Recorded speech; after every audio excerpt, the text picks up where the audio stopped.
beginning in case they don't like your talk.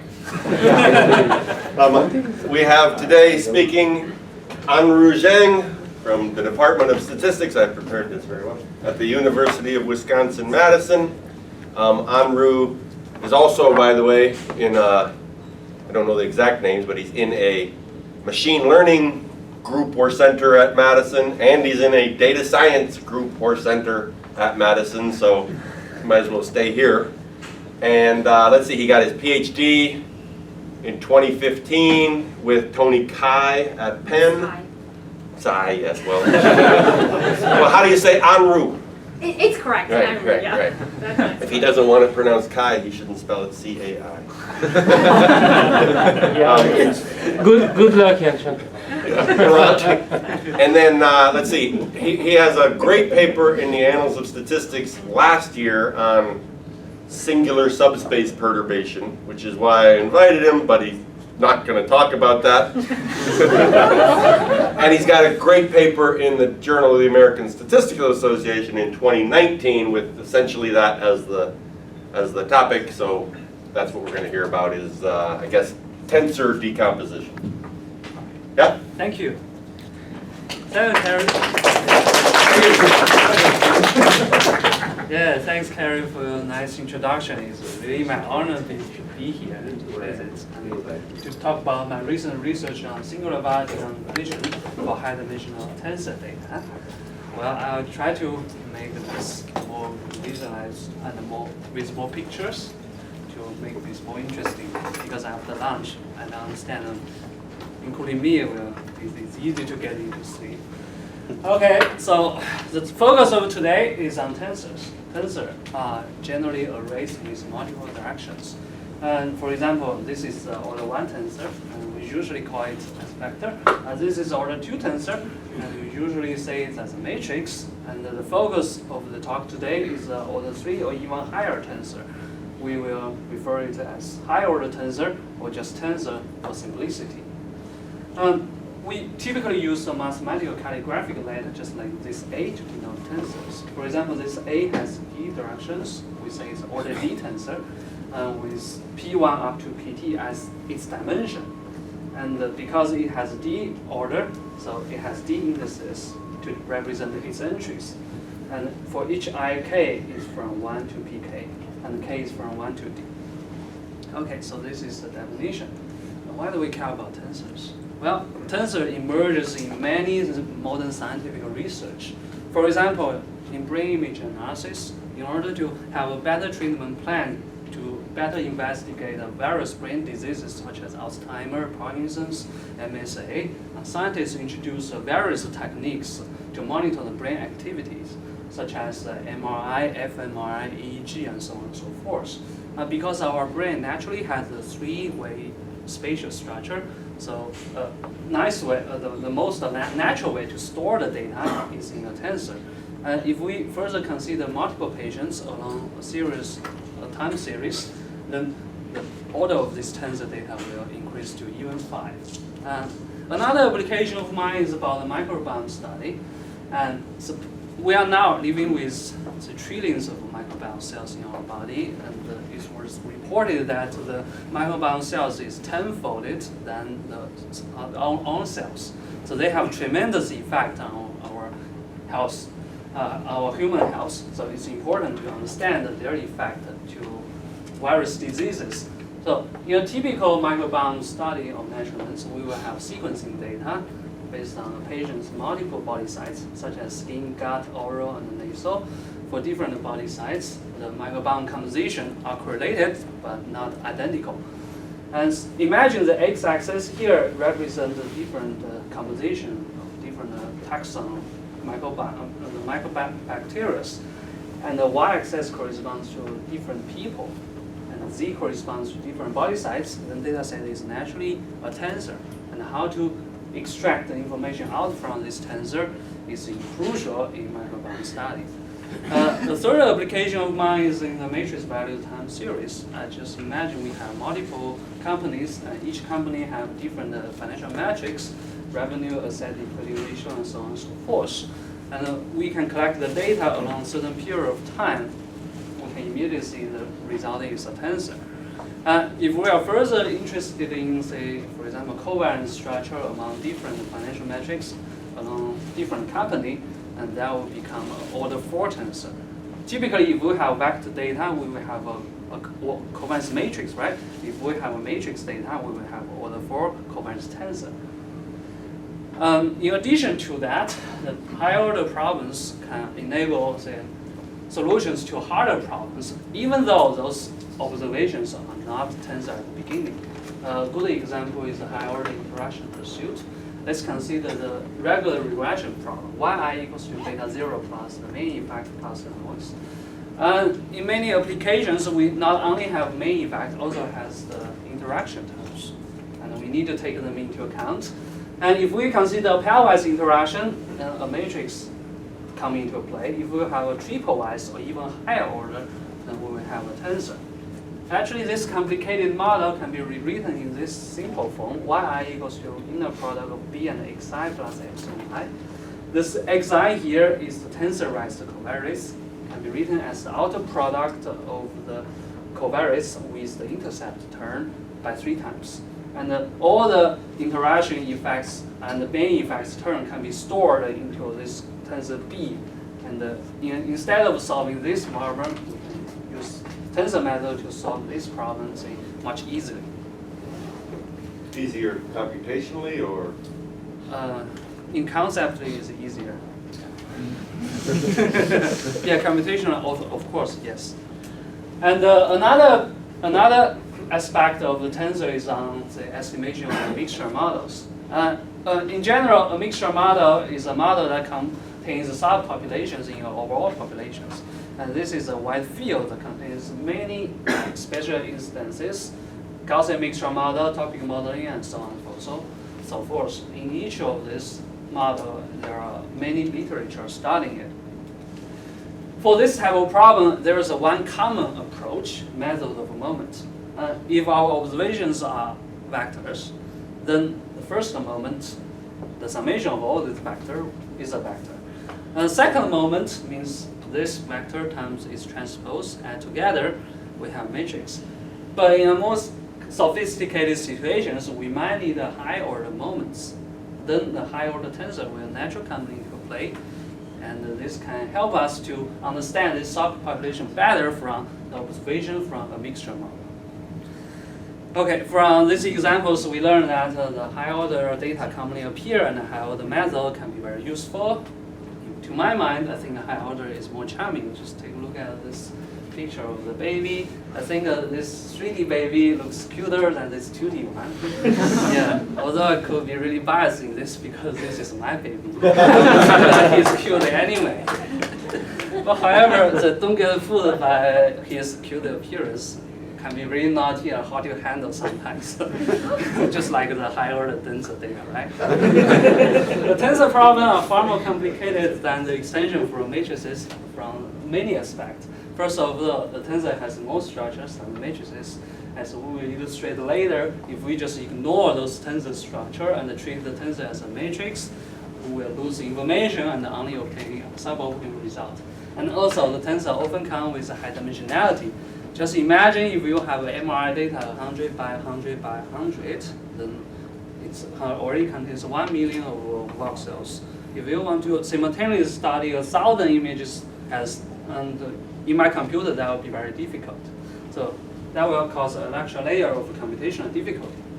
And finally, I think most importantly, many concepts for matrices, nuclear norms, spectral norms, singular value decomposition, are either not well defined or be hard to evaluate in general for tensors. So I think it's fair to say that the research of many basic high order problems, especially in the statistical scenario, is still underdeveloped. So there are many problems in this field: tensor completion, SVD regression, bi-clustering, tri-clustering, and many others. Because of time limits, we will focus on only one of them, the tensor SVD, throughout this talk. Okay, this talk contains 2 parts. We'll first discuss the statistical limits and the computational limits. Okay, tensor SVD. So singular value decomposition, I think it's fair to say, is one of the most important tools in multivariate analysis. It has been introduced 100 years ago by Pearson. And since then, it has been widely used in many subfields in statistics and to reduce the dimensionality. In one sentence, the central goal of SVD is to find the underlying structure from this data matrix. For example, if you have original data, we want to approximate it by a loading matrix times another component matrix. And this SVD concept is closely related to PCA, principal components analysis. And I think they are twin sisters. We want to find out one or multiple directions that can best explain this variance. If we have a data cloud like this will be the first PC, and this is going to be the second. Then I search the literature. Is there any result for tensor SVD when R is greater than or equal to 2, especially in a statistical scenario? I do some literature, and there's just not too many of them. So I'm going to propose a framework for that, which is this one. Y equals to x plus z. Well, x is the low-rank tensor we're interested in, and y is the one that we can observe, and z is the noise with a small amplitude. And our goal is to recover this high-dimension low-rank structure x from y. Before we further proceed, we need to specify one thing. What does this really mean by this low-rankness? Well, unlike for matrix low-rankness, the tensor low-rankness, there's no uniform definition in literature. There are multiple definitions among literature. I think two of them commonly appear, the CP and the Tucker. Imagine you have this x as a order 3 tensor. Imagine it as a potato. And then you want to decompose it into sum of rank 1 tensors. By rank 1, I mean, say, outer product of 3 vectors. Then the minimum number of rank 1 components we need to decompose this x is called RCP, or this CP rank. Okay, in addition to CP rank, there's another definition, Tucker rank. And still have this x. We want to compress this into a product of a core tensor S times 3 matrices U1, U2, and U3 along 3 directions. Then the smallest possible R1, R2, R3, the dimension of the S that can make this equation happen is called the Tucker rank of X. Now just imagine what happens if we have matrix. And this both corresponds to the matrix SVD. If we have a matrix, we can decompose it as the sum of rank 1 matrices, right? That corresponds to CP. And also, if you have a rank R matrix, the SVD can be written as P by R matrix times R by R diagonal matrix times R by P matrix, right? That corresponds to the Tucker decomposition. So, but there's two definitions for matrices happen to be the same, but it's different for tensors. Among these two definitions, we will choose to use the later one, the Tucker rank. In general, because if X is CP rank R, it's fairly easy to show it's also Tucker rank R. So if it's CP low rank, it must be Tucker low rank. So we choose this slightly more general version of Tucker rank. So Can you explain what you mean? I think I guess, but just to be sure. What you mean by product 1, product 2, product 3 in Tucker rank? That's a great question. I know. Murat, that's just something you say when you hear a question. Yeah, I know that also, but next time he won't say it. Okay, so let's recall what is the matrix product, right? For example, if you have matrix multiply another matrix, which means that we do transformation for each row of this matrix, right? Then we have this. Basically, this multiplied by this or this. Okay, and the matrix has 2 ways to make a product, right? And multiply left multiplication, which means that we perform, say, transformation on the columns of this matrix. Now for tensor, we can cut, just imagine this is a potato, then the basically 3 ways we can cut it into French fries. And then we ask all these French fries to multiply a matrix and then we get another tensor.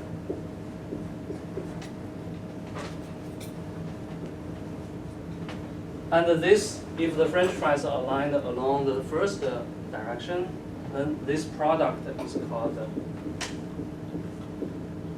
U1, the product one, which means the product along the first direction. And similarly, if we just call this potato in the other direction, so we can have another product, matrix tensor product as well. Okay, what's nice is that for matrices, we know that A times B times C is equal to C times A times B, right? These two are the same. Because you first left multiply, then right multiply, the same as the other way. And for tensor, it's also the same. You first multiply by along the first direction, then multiply by the second direction. This is the same as, say, along the second direction first, and then the first, and the first and second. Okay.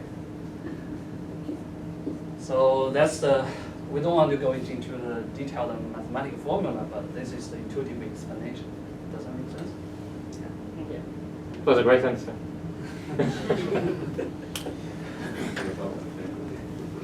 All right, so let's go back. With the Tucker-Lorentz, then we can rewrite the original model in this way. We observe y, which is x plus z, and this x here has the Tucker decomposition, the core, times 3 loadings along 3 directions. And z here we assume, for simplicity, ID Gaussian. Our goal is to estimate this u1, u2, and u3, and also the original tensor x based on observation y. Okay, so it's not a, this is a simple model. And how to do this? Well, first of all, if we want to estimate the u1, in fact, this u1 share the same singular subspace as the matrixization of this tensor, which means we can cut this tensor into pieces of matrices and align them into a big matrix, a very thin matrix, and calculate the SVD of this thin matrix and obtain leading singular vectors. In mathematics formula, we can read it in this way. A tensor, we do matrixization, transform it into a thin matrix, and calculate the SVD. Okay, this is a straightforward idea to solve this problem. This actually is a known method developed by the year 2000, and you can see from a number of citations, it's a standard method in this tensor analysis community.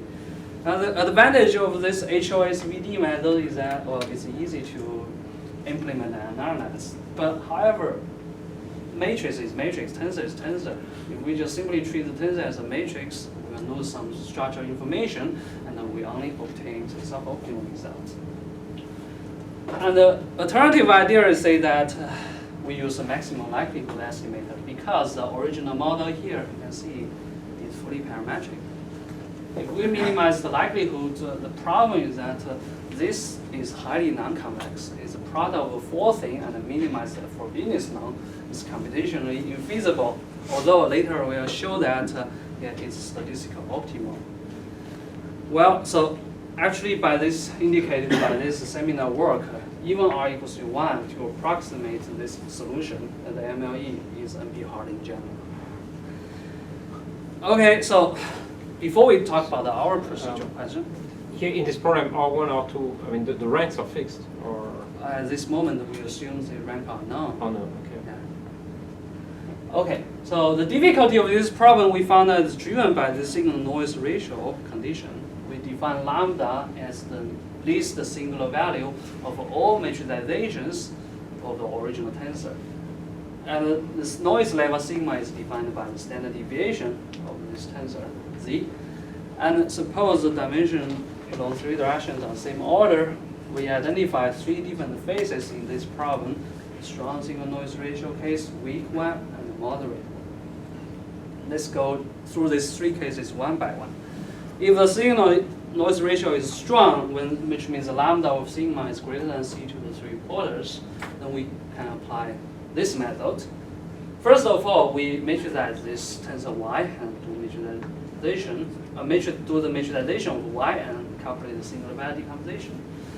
And this idea although it's not optimal solution, but at least it can provide a warm start, a good initialization. And then we are going to use the power iteration to update our finding based on these formulas. Okay, we have some interpretation behind the idea. First of all, the special method can provide a warm start. Then we use the power iteration to define. Okay, so now, imagine in the last step we have obtained the U1, U2, U3 estimator. So now we want to update this U1 estimator, which corresponds to this structure. And instead of using the whole tensor Y to do this job, we want to do dimension reduction first. We want to project this Y onto this U, the other two directions, to reduce the dimensionality. By doing this, the advantage is that this direction signal is preserved. And because the dimension is highly reduced from a big tensor into a small beam, noise is highly reduced. So that's why we choose to update based on this formula. Y projected on the other two directions, do a visualization, and we calculate the SVD. Okay, so that's the interpretation. So you know that those are your signal subdimensions? Sorry, can I see? You know that when you project onto that, those are your signal subdimensions? Okay, so you mean, do you mean that we know this dimension of this R? Like, how do you know what U2 hat and U3 hat are? How do you know when you do this projection, you're getting the right dimensions, or you're getting the right subspace, or right whatever? Okay, so here's a story. So we first use the HOSVD to calculate this, to initialize, to get U1, U3, U1, U2, U3 hat 0. And if the signal noise ratio is in this range, we can guarantee that although they are not optimal, but they are reasonably good, then we can project that to preserve okay, signal. so part of what you're going to argue is that you're getting the right the right subspaces to project into. Yeah, that's right. Okay. Because of this signal noise ratio guarantee, we can guarantee it's I not see. going to be orthogonal to the truth. It will be. Yeah. Okay. Okay, got it. Thanks. Okay, so actually, originally I thought I invented this method. When I gave a talk outside, there was people, I think in the audience, immediately point out that this is a null method. It's called HOI, and they proposed in 2000 by the same group of applied mathematicians. It's actually a standard method. Well, we feel a little bit disappointed, but after I read this paper, I realized that there are applied. So those papers, they consider a very different setting from what I do, because they focus on the deterministic settings. They don't want to, the deterministic and propose this procedure and perform the numerical analysis. But however, we can do much more than that.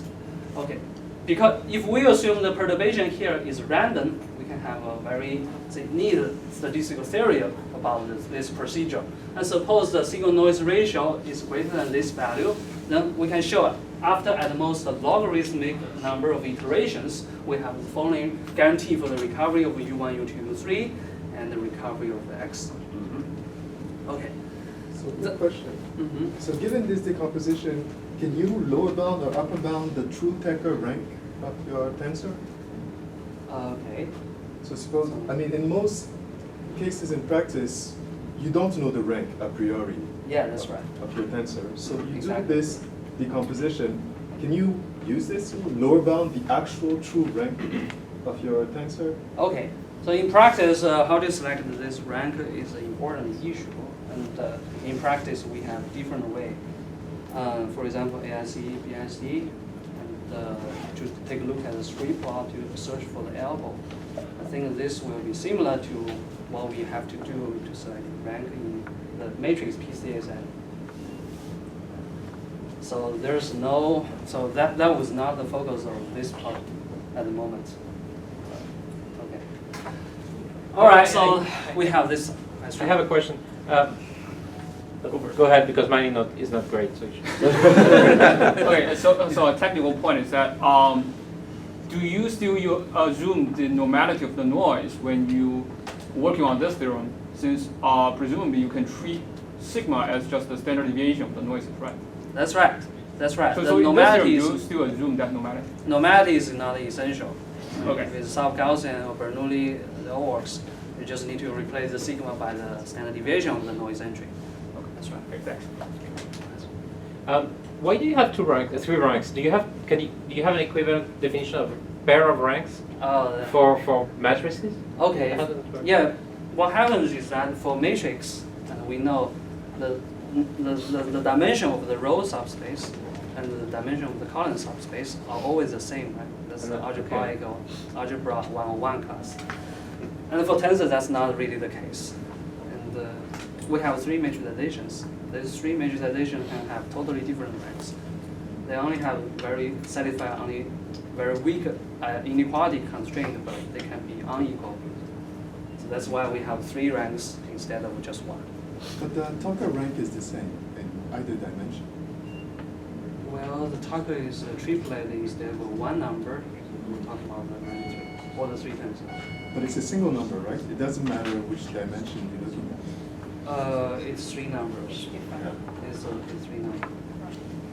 So you're saying if you want to express the tensor as a sum of outer product, you have three different ways of doing it? Oh, that's CP rank.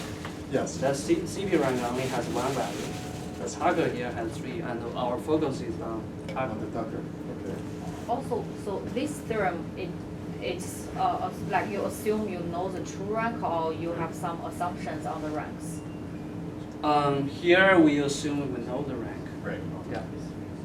Otherwise, the estimation of the U singular subspace becomes less meaningful. Right? You have to know how many principal components you want to include before you estimate the U.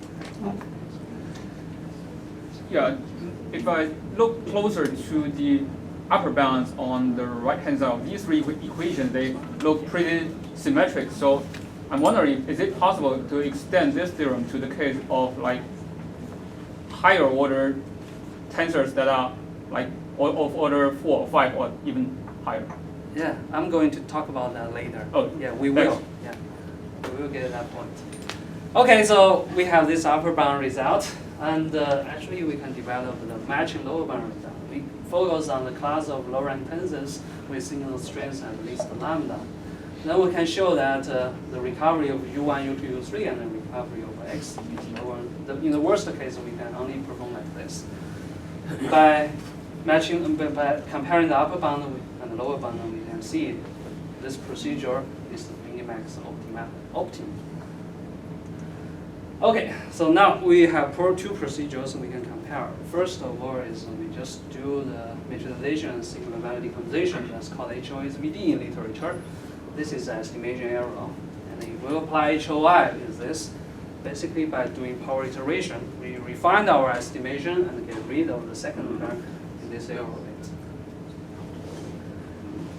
Alright, so that's what I want to talk about for the first regime, strong signal noise ratio.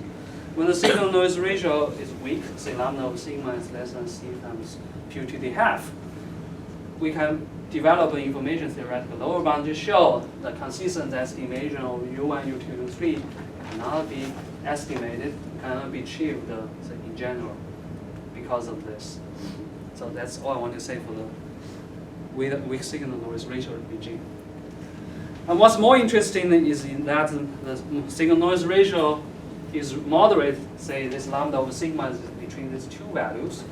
Actually, there exists a gap between the computational optimality and statistical question. So your previous slide, is it effectively a detectability threshold? Because you're basically saying that anything lower than this, you cannot actually do the recovery? That's right. That's right. We can further show if lambda of sigma is less than a small constant times p to the half, there's no way we can detect this U. Okay. And this, that this is optimal, or is it just the P1 CP1 half is? I mean, there's P1 half and P3 fourths. What happens in between? Yeah, those are all optimal. Yeah. So between 1/2 and 3/4, what happens? That's the next slide. Oh, okay. So if I actually have a 2 tensor, which is actually a matrix, and I just do a standard issue singular value decomposition, I should get results that look like yours for the 2 case. That's right. That's right. And so your procedure will, like, anything even of smaller dimension that I just wanted, so your procedure basically coincides with an SVD in the event that you have a 2 tensor. That's right. That's right. Exactly. And again, about that comparison, we're going to mention that later. But you can get better bounds if you're just doing an SVD, right? If you're in the, like, I guess I'm asking, if you're actually in a 2 tensor setting, are these bounds, do they match the bounds for a standard SVD? I think so. Okay. It will be, if it's a matrix case, we don't have to do power iteration. One SVD is enough. Yeah. And in the power iteration, do they converge even in the weak SNR case? Do you get something at the end? Okay, so we can show that for this power iteration, that the objective function will only increase, not decrease. Right. Okay. So that there is a very vague, very bizarre, let's say, counterexample to show this HOI will not converge, but I think that's more artificial. But in the usual case, it will converge. All right, so then we talk about the moderate signal noise ratio case when lambda of sigma is between these two values. Then we can show that the MLE is rate optimal because it achieves this upper bound result. And it turns out that it matches the lower bound that we have seen in the previous slide. However, the MLE only exists in our scratch paper and cannot be computed by the computer. So is that because the problem is hard essentially, or say just we are not good enough? We did some simulation to investigate. And suppose we randomly generate, say, P by P tensor, where P varies from 550 to 100, and let the noise level sigma fixed to 1, the signal level lambda be P to the alpha, and alpha is from 0.4 to 0.9.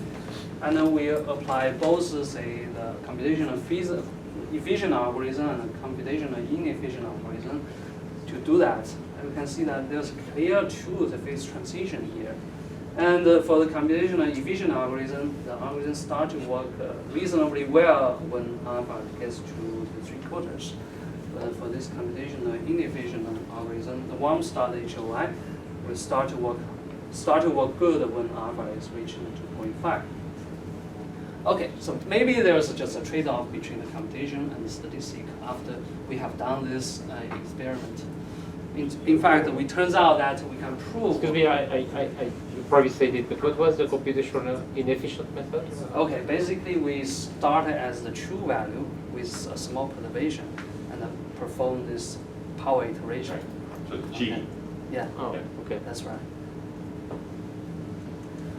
Okay, so then we consider this, then we actually can prove the computational hardness. We assume, say, the conjecture of a hypergraphic planar clique assumption is satisfied, then the signal noise ratio is in this region. Then you can show that for any polynomial time algorithm, we cannot estimate U and X well in general. Okay, this is a different lower bound on the previous slide. It's a computational lower bound. Basically says that the computational efficient algorithm cannot do well. So here, this analysis requires some computational